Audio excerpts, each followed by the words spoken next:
എന്നാൽ ഓക്കെ, നമുക്ക് പരിപാടി തുടങ്ങാം. അന്നൊക്കെ ഞാൻ വിചാരിച്ചുകൊണ്ടിരുന്നത് സിനിമാക്കാരൊക്കെ ജീവിച്ചിരുന്നത് ടി വിക്ക് അകത്താണെന്നാണ്. മരണം എൻ്റെ മുമ്പിൽ ഡബിൾ ട്രിപ്പിൾ ക്വാഡ്രിപ്പിൾ റോളൊക്കെ കളിച്ച് നിന്നിരുന്ന സമയമാണ്. ഈ ചോദ്യം ചോദിക്കുന്ന സമയത്ത് ഇൻവേർട്ടറാണ് ഞാൻ. അപ്പോൾ എനിക്ക് തിരിച്ച് മറുപടി പറയാൻ പറ്റില്ല. ഇനി അഥവാ ഞാൻ ഓടിപ്പോയാൽ വള്ളി പുറകെ വല്ലതും വന്ന് തന്നെ ഇങ്ങനെ ഗ്രാബ് ചെയ്തുകൊണ്ട് പോയി കഴിഞ്ഞാൽ നാട്ടുകാർ മൊത്തം കാണും, നാണക്കേടാണ്. അപ്പോൾ തുണിയലക്കെല്ലാം കഴിഞ്ഞതിന് ശേഷം അവർ കുളിക്കാൻ വേണ്ടി പതുക്കെ ഇങ്ങനെ സാരിയുടെ ഈ മുന്താണി എന്നാണോ തലപ്പെന്നാണോ എന്തോ സാധനം അതിങ്ങനെ മാറ്റുമ്പോഴത്തേക്കും ബ്ലഡി പട്ടി ഒരു കഥ പറയാൻ സമ്മതിക്കുകയല്ലോ.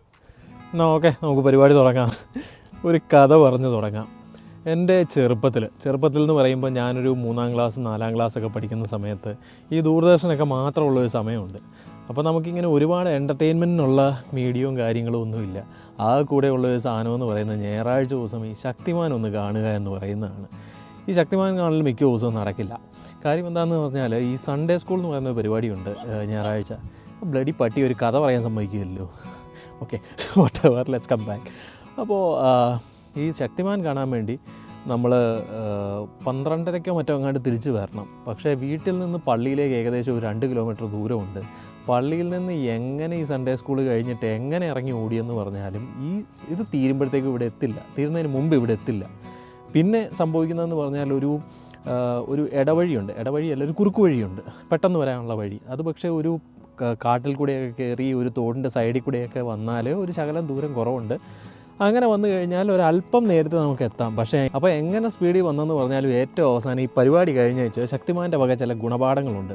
പിള്ളേർ ചില തെറ്റുകളൊക്കെ ചെയ്ത് കഴിയുമ്പോഴത്തേക്കും ശക്തിമാൻ വരുന്നു, അവരെ തിരുത്തി കഴിയുമ്പോഴത്തേക്കും പുള്ളി പറയും ഇങ്ങനെ ഒന്നും ചെയ്യരുതെന്ന് പറയും. അപ്പോൾ പിള്ളേർ സോറി ശക്തിമാൻ എന്ന് പറയും. ഈ സോറി ശക്തിമാൻ എന്ന് പറയുന്നതും എഴുതിക്കാണിയിൽ കാണിക്കുന്നത് ഈ സമയമാകുമ്പോഴാണ് എങ്ങനെ പോയാലും ഓടി വരുന്നത്.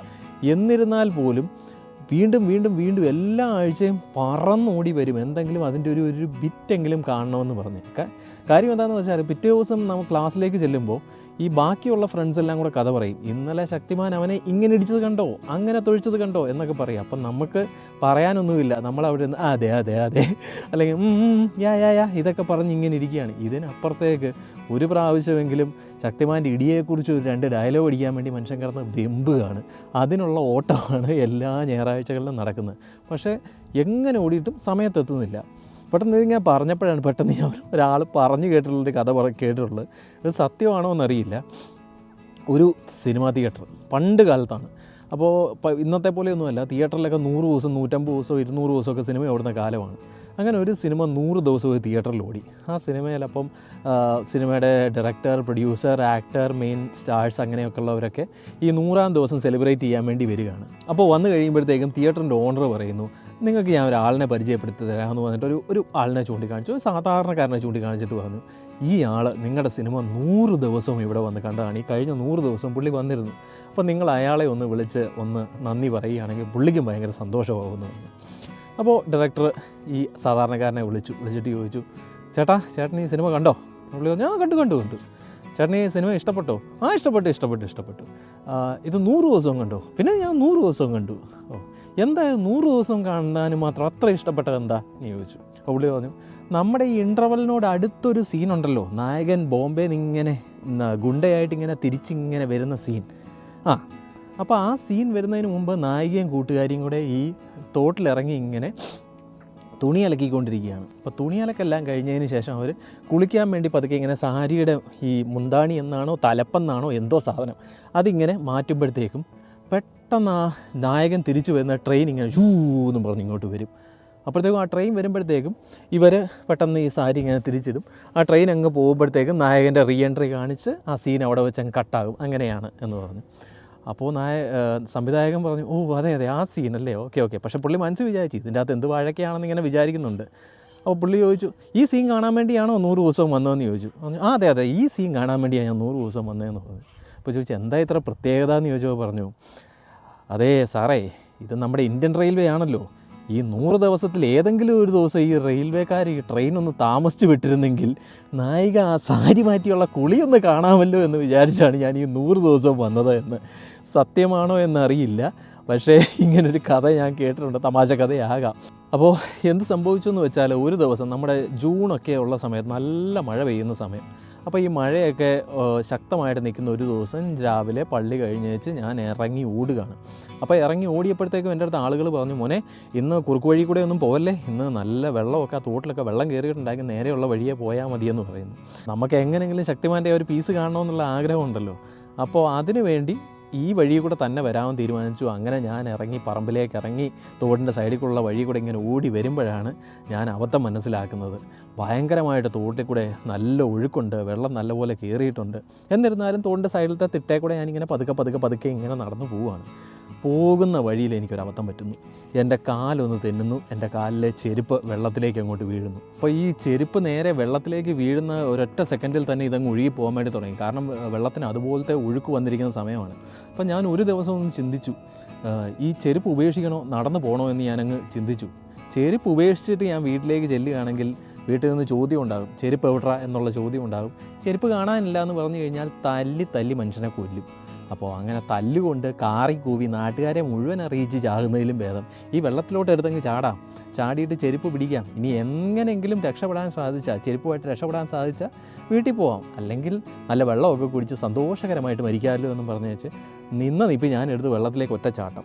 പക്ഷേ ചാടിയ ചാട്ടത്തിൽ തന്നെ ഞാൻ ഈ ചെരുപ്പെ പിടിച്ചു വെള്ളത്തിലൊന്ന് മുങ്ങി തല പൊക്കിയപ്പോഴത്തേക്കും സംഭവം കയ്യിൽ നിന്ന് പോയി. ഞാനങ്ങ് ഒഴുകി പോവുകയാണ്. അപ്പോഴത്തേക്കും ഞാൻ മനസ്സുകൊണ്ട് ഉറപ്പിച്ചു, ഇനിയിപ്പോൾ രക്ഷയില്ല, ഒഴുകി അങ്ങ് പോട്ടെ എന്നുള്ള ഇതിൽ ഞാൻ ഇങ്ങനെ അങ്ങ് ഒഴുകി പോവുകയാണ്.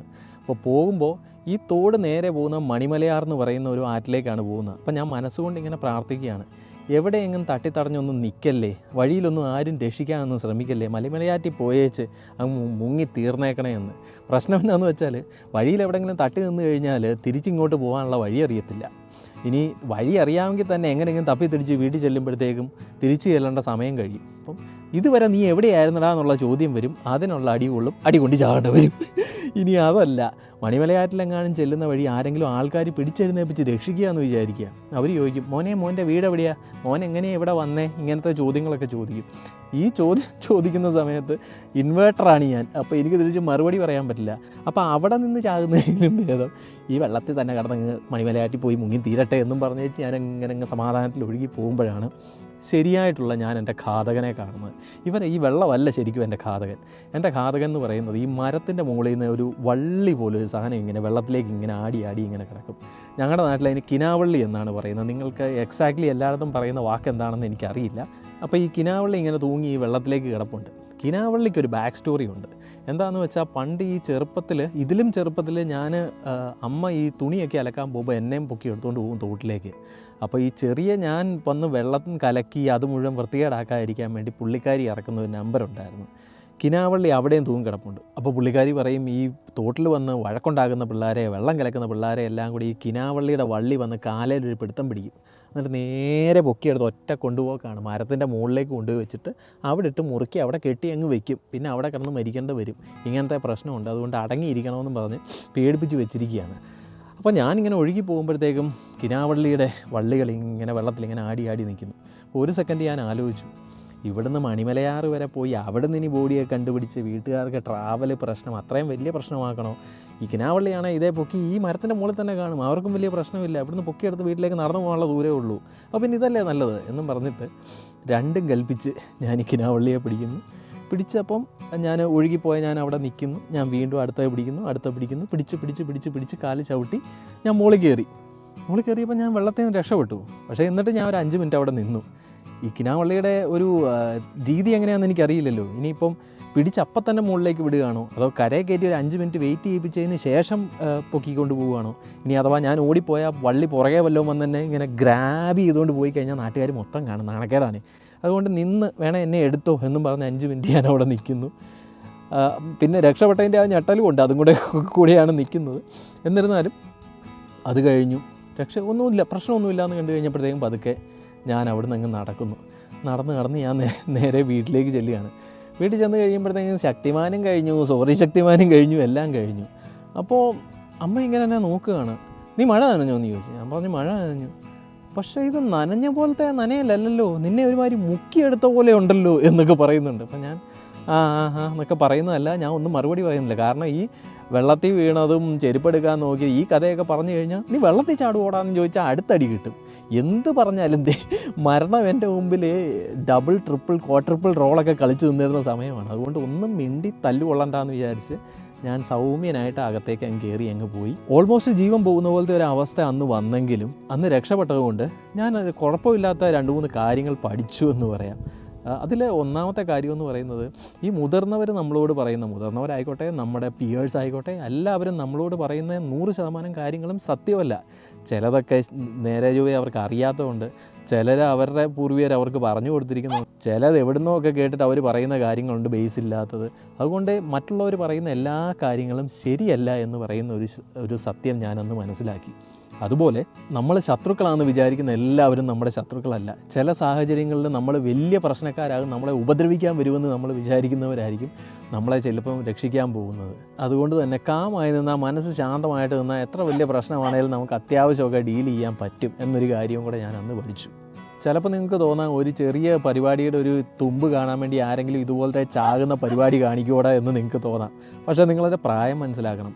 അന്നൊക്കെ ഞാൻ വിചാരിച്ചുകൊണ്ടിരുന്നത് സിനിമാക്കാരൊക്കെ ജീവിച്ചിരുന്നത് ടി വിക്ക് അകത്താണെന്നാണ്. അതായത് ടി വിയുടെ ആ ഒരു വിടവുണ്ടല്ലോ, ആ വിടവിൽ കൂടെ നോക്കിയാൽ നമുക്ക് അവരെ കാണാൻ പറ്റും. പക്ഷേ പെട്ടെന്ന് പൊളിച്ചാൽ ഇവന്മാർ അപ്രത്യക്ഷമാകും എന്നും പറഞ്ഞ് ഞാൻ ഈ സൈഡിൽ കൂടി ഇങ്ങനെ ഒളിഞ്ഞ് അവരെ നോക്കിക്കൊണ്ടിരുന്ന പ്രായത്തിലാണ് ഇങ്ങനെ ഒരു സാധനം സംഭവിക്കുന്നത്. ഏതായാലും അന്നത്തെ ആ തിരിച്ചറിവും കൊണ്ട് ജീവിതത്തിൽ ഒരുപാട് ഗുണമുണ്ടായെന്ന് പറയാം. അതുകൊണ്ട് പിന്നെ ജീവിതത്തിൽ ഇത്രയും വലിയ പ്രശ്നങ്ങൾ ഉണ്ടായിട്ടേ ഇല്ലെന്ന് ചോദിച്ചാൽ അല്ല.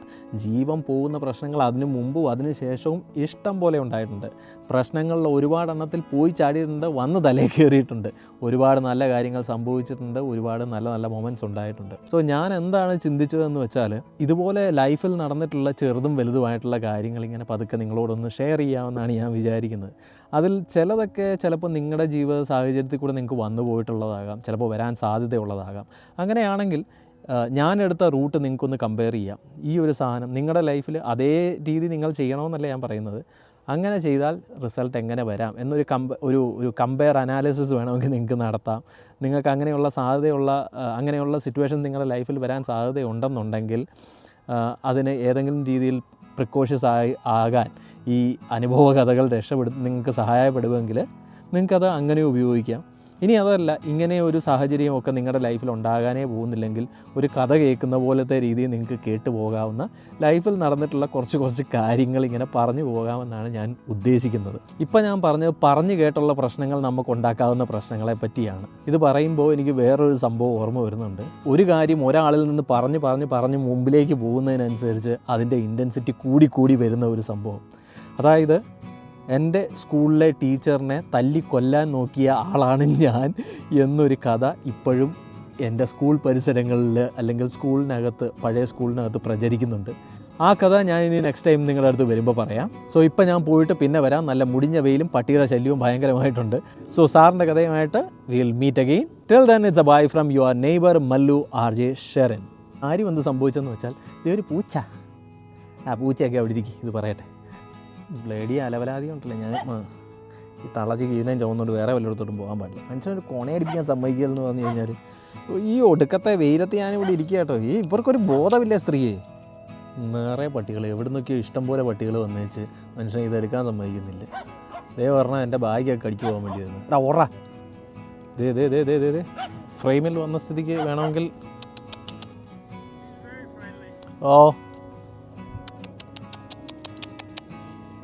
ബാഗ് അടിച്ചുകൊണ്ട് പോലെ.